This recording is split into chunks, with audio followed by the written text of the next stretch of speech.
Welcome to A Well Cared For Human, the podcast that tries to convince you that you are 100% normal and an even better than okay example of the human species, despite the fact that sometimes we feel like the craziest, most incapable, or worthless creatures on the face of this planet. I'm Corey, an author, a creative, and the host of the show. Whatever you're bringing to the table today, I hope this episode proves to be a dose of inspiration for you on your quest to become a well-cared-for human. You can find the episode show notes, your free wellness blueprint, and more at awellcaredforhuman.com. And as always, thank you for listening.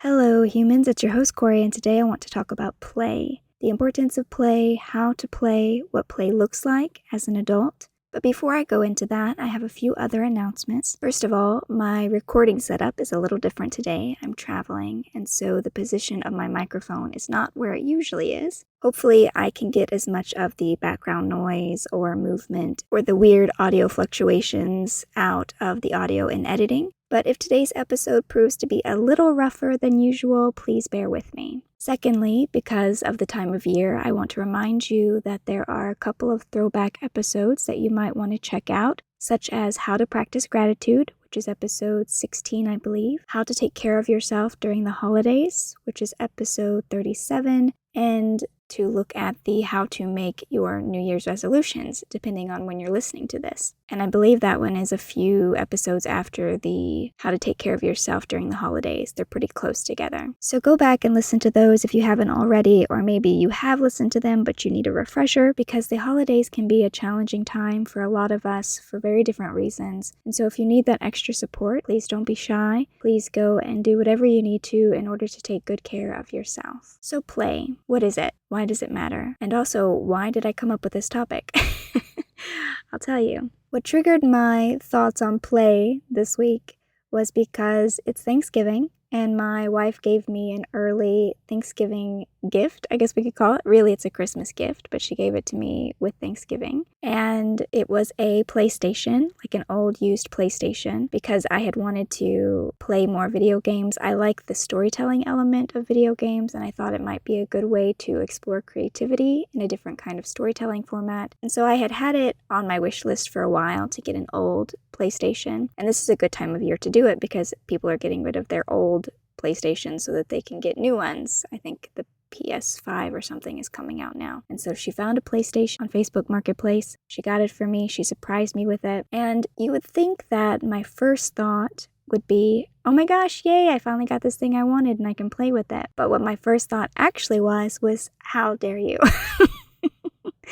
How dare you give me something so distracting at a time where I am so incredibly busy? Because I am very busy right now. I am working on a book deadline. My next book is due to my editor, Toby, on December 4th, and it's not ready. I also want to keep putting out these episodes every week, so there's that. There's all the usual holiday stuff that we do every year. Me and every other family who has the, I'll say, privilege to have loved ones and houses and stuff to fuss over, people to visit, that kind of thing. So there's a lot going on because of the holidays. I also work for and with a nonprofit, an environmental nonprofit called Community Conservation. They work on protecting wildlife and biodiversity around the world. And so this is a big time of year for them because they're trying to get a lot of donations before the end of year. And then there's also all the other things I'm trying to do with speaking and business and pitching. And so there's just a lot going on. And so between now and like December 4th or 5th, I'm really pressed for time. And so here she's given me this thing I want. And all I can think of is how terrible. I don't have time to do this right now. And this definitely is not a real problem, right? There are many people out there who are struggling with far greater things than this. But what it did do is it reminded me of the resistance that I have to play. I naturally am someone who struggles with play. I take myself a little bit too seriously, and I don't really make time for doing the things that I enjoy. I find it to be very difficult to relax in those ways. I think I talk about this a bit in my episode on joy. I don't remember what number episode that was, but you can listen to that if you also feel that you're someone who struggles with connecting with your joy. But essentially, if you ever had to grow up fast, or maybe you were the oldest child and you had a lot of siblings at home that you were responsible for, or maybe just you had a parent who wasn't very good at parenting, and so you filled the role of caregiver. There's really a lot of reasons or paths that might have led you to feel that play was not an option, that it wasn't really okay to play. There was too many other things in a day that needed to be done. You might have a lot of resistance to the idea of playing. It might feel very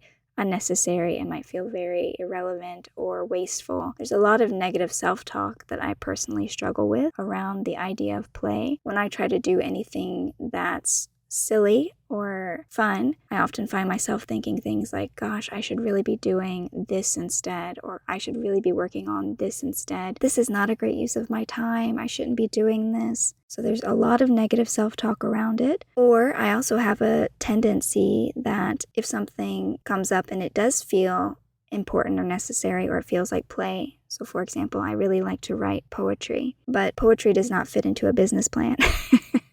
There are poets out there, a few of them, who are selling their work really well and they can make a living out of it. But most of us are not selling tons of poetry and making a lot of money, and so that we can able to take care of ourselves and just write poetry all day. And so I'll find myself saying, okay, you can write poetry if you can make it into a book and you can sell the book. I don't know if that's just an American compulsion or if it's just me, but I think this idea of taking hobbies or interests and turning them into jobs is very much a symptom of being uncomfortable with play. If there's something that you love doing, but you only give yourself permission to do it because you can monetize it, that tells me that you struggle with this idea of playing just for play's sake. And there's nothing wrong with wanting to find a happy medium or doing the things that you love, that you're passionate about, and then also finding a way to support yourself through those projects. I definitely do that with my writing career. But there's also something to be said about playing just for play's sake, meaning that there is no objective there except to enjoy the act of play.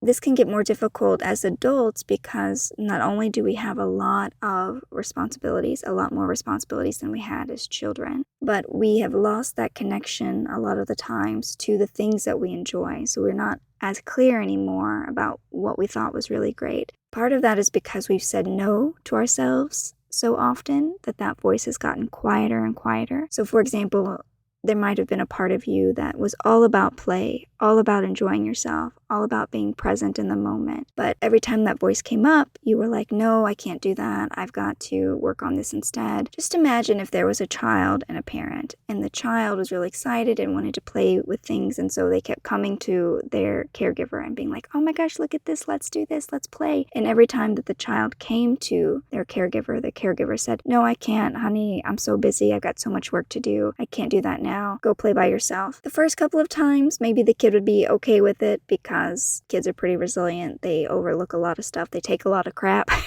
But after so many no's, we don't know how many no's it would be, 10 no's, 20 no's, 100 no's.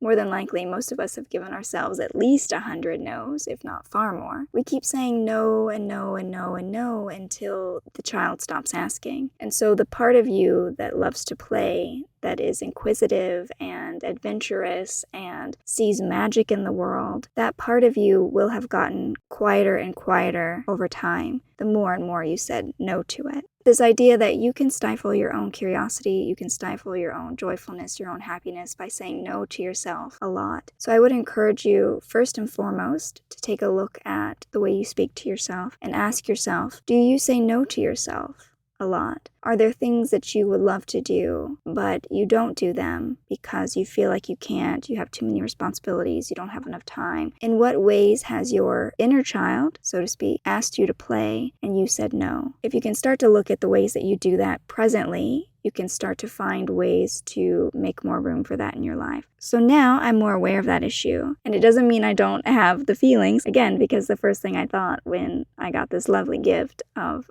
a new PlayStation, well, not a new, but new to me, PlayStation, was, oh my God, I do not have time to do this right now. So it's not that the impulse or the urge goes away completely, but I did recognize pretty quickly that, okay, this is an opportunity to play. It's something that I wanted. There was some inner part of me, probably the inner Corey, the little Corey who grew up playing Mario Brothers and Duck Hunt and all the games on the very old Nintendo. I don't know if you guys remember the square one from far, far back. This would be for you 80s and 90s kids from the dawn of time. If you're any younger than that, probably sounds ancient. But these old games, I played a lot of them when I got home from school because I did have two pretty absent parents, and that was how I entertained myself, as I would play these games. And so it was probably a bit of nostalgia as well that made me feel drawn to checking out video games again, to looking into playing more of them. I'd always played Sims. I find Sims to be very fun because there's a lot of storytelling built in for The Sims as well. You create characters, which is not unlike creating characters for books or for novels, for stories. So you create people and then they start living out their lives. And so you can create these interactions. They can make new friends or fall in love or build businesses. They can do different things. They can be turned into vampires, werewolves, or zombies. So there's a lot there to play with. And I've always gravitated toward those storytelling elements. And so there's probably a part of me that was thinking, oh, I should try video games again because I do enjoy strategy. I do enjoy storytelling and I want to play. But again, as soon as the opportunity came, I told myself, no, I'm too busy for that. Which is interesting because play has a lot of benefits, kind of connecting to what I talked about last time with the rest. Actually, I don't think it was last week. I think it was the week before. I had an episode on rest about how difficult it can be to give yourself permission to rest. But in fact, rest is incredibly beneficial. It restores you. It gives you so much more energy. You can get a lot more done a lot more quickly if you just take a time out. Play is also like that. If you just give yourself permission to play, you get a lot of benefits. You have increased capacity for difficulty. You have resiliency. You have curiosity. You have more joy. And all of these things inoculate you against difficulties, inoculate you against disappointments. The best example I can probably give you of this is thinking about my writer business. So if the writer business was the only thing I had in my life, if it was from the moment I wake up in the morning until I go to bed at night, is me thinking about how to sell my books and make enough money so that I can keep a roof over my head and my dog living in the state of comfort of which he is grown accustomed. If my entire being was dedicated to these unfun things, to these responsibilities, to these expectations that I push on myself, to the pressure I put on myself, I would be so unhappy. And having a hyper focus on your responsibilities to the point to where you leave no room for play, it does add a lot of pressure. And it makes it so that you find no enjoyment in your life. It's just work. It's just one thing after another after another. And I'm just recently, let's be clear, it's not like, oh, I've mastered this and I don't struggle with this anymore. I want to be absolutely clear that I still struggle with this idea that the work will never be done. There's always something else you can do to market a book or to sell a book. There's always something else you can do to improve this aspect of a business or this aspect of your life. There's always something that comes up. And so if you're telling yourself, I'm going to play later, I'm going to play when I have more time, I'm going to play when the conditions are right for play, you'll never get to it. It will never happen. You'll never have time to do those things that light you up because there's always going to be a new task, a new item demanding your attention. It will just come in and take the place of whatever you just managed to complete. And so because it is like that, we have to find ways to build in these moments of happiness, of playfulness, even though things are in motion, even though there's a moving target. Part of that is about saying yes to that child within you when it comes and says, let's play. Part of it is also about figuring out what lights you up, because it may very well be that you no longer know what lights you up. I started with looking at the things that I enjoyed as a child, so it wasn't easy for me immediately to figure out what I could do to play because, again, I was pretty disconnected from it. There was a lot going on in my life as a kid, and then also as an adult, I have a lot going on. So it wasn't natural for me to think of, oh, I really enjoy doing this. In fact, I just had no idea what I enjoyed doing. I started thinking about things that I really loved and that I enjoyed as a kid. I looked through old photographs of me as a kid and seeing what I was doing, what I was playing. And so I could find photographs that supported this evidence. And so some of the pictures that I found was me playing board games, which I do love to do, but you got to have people to play board games. Me playing on my piano, which I did enjoy doing. I love making music. Me playing with paper dolls, which I also did enjoy, or even just having dolls. Generally, you can, again, make stories with dolls. I think I just liked making stories. Lots of pictures of me with books, with me reading. So reading is a play activity for me. Baking is play for me as well. When I'm baking, it definitely feels like play, and this could go back to my Easy Bake Oven days. I don't know if any of you ever had an Easy Bake Oven.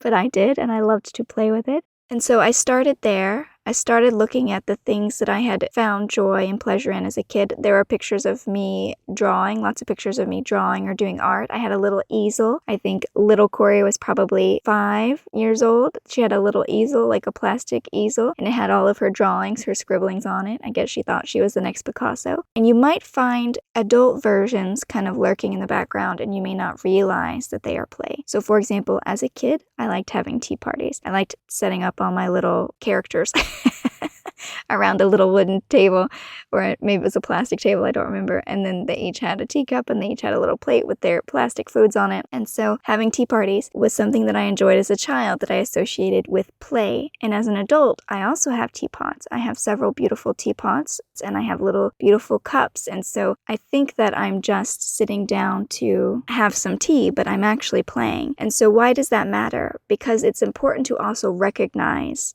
when you're, let's call it, flirting with play. So then you can take a moment to appreciate it, to enjoy it, to revel in it. If I get a little 3-tiered display and I put these little treats on them and I have my favorite cup and I have my favorite teapot, yes, in instance, I'm just having some tea with some little treats at tea time. But now that I know that it's play, it adds this moment of levity, of lightness, of enjoyment, of pleasure to it. And that's very important. So it's also not just what you're doing, it's also about recognition and indulging in those positive feelings that you have when you play. That alleviates some of the pressure and the unhappiness that comes from being serious all the time, doing everything in this very heavy-handed manner, which is what I am very guilty of. Recognizing play where it already exists, there might already be ways in which you're kind of playing. Maybe you really like to get out in nature and watch the birds and stuff. Kids play outside a lot. You know, maybe there are things that you're doing that way that are play. So recognize that, indulge in that, cultivate that. Be sure you're giving yourself time and permission to do those things because it's important.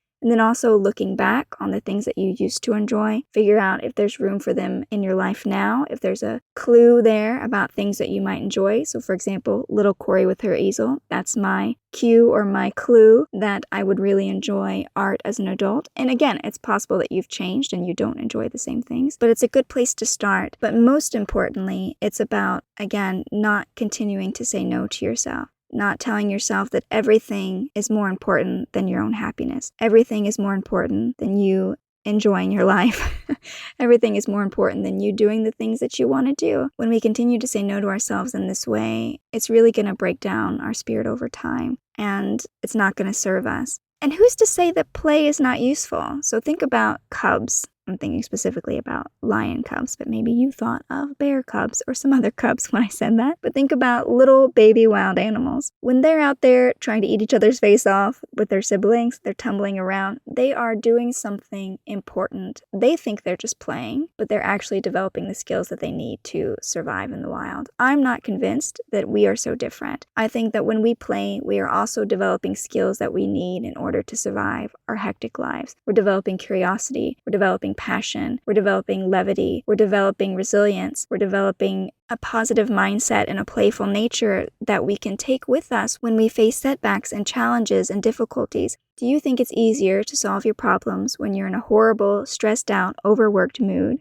who only sees the negative and just thinks about the next thing that you need to get done on your list? Or do you think you're more likely to solve your problems if you're going in there and you're like, oh, this is just another thing that needs to be worked out. I can absolutely do this. Let's just see what happens. Let's figure it out. If you have this open, curious, playful mind, which one do you think is better at solving problems? And you don't really need to know because the data, the current research on this, and you don't need to believe me, you can just do the Googling about the research around play, because there's actually quite a bit of research around play now about how it benefits us in the areas of resiliency and stamina and enduring life's challenges. So indulge in that play. It might just be training you for that next amazing setback that you're going to experience in your life. And I know I laugh when I say the next amazing setback, but that's just life. You know, things come up, we get challenged in different ways. But if we approach those challenges with playfulness, if we've made room in our life for playfulness and joy, we're going to be far more likely to overcome those setbacks with grace. And that's it for today, dear human. As always, I hope you found this episode useful, and if you would like to write into the show today and ask for my thoughts on something that you're dealing with, I would love to hear from you through any of my social media or through email at corey@coryamstrom.com. Otherwise, I will be back next week with another episode of A Well-Cared-For Human, and until then, please take good care of you. This episode of A Well-Cared-For Human was written and produced by me, Corey Marie. The music was by Late Night Feeler and Esther Abrami. If you like what I'm doing here, please consider visiting my Patreon. For as little as $1 a month, you get early ad-free access to the episodes, as well as a monthly patrons-only Q&A, bonus videos, and more. Not to mention that your Patreon support lets me know that you find value in the show and want it to continue. You can find me on Patreon by visiting www.patreon.com/Corey Marie. If you can't support the show financially, that is okay. You can still subscribe to the show, leave a review of the show, and recommend the show to your friends, not just the neurotic ones. All of this helps so much. And as always, thank you for listening.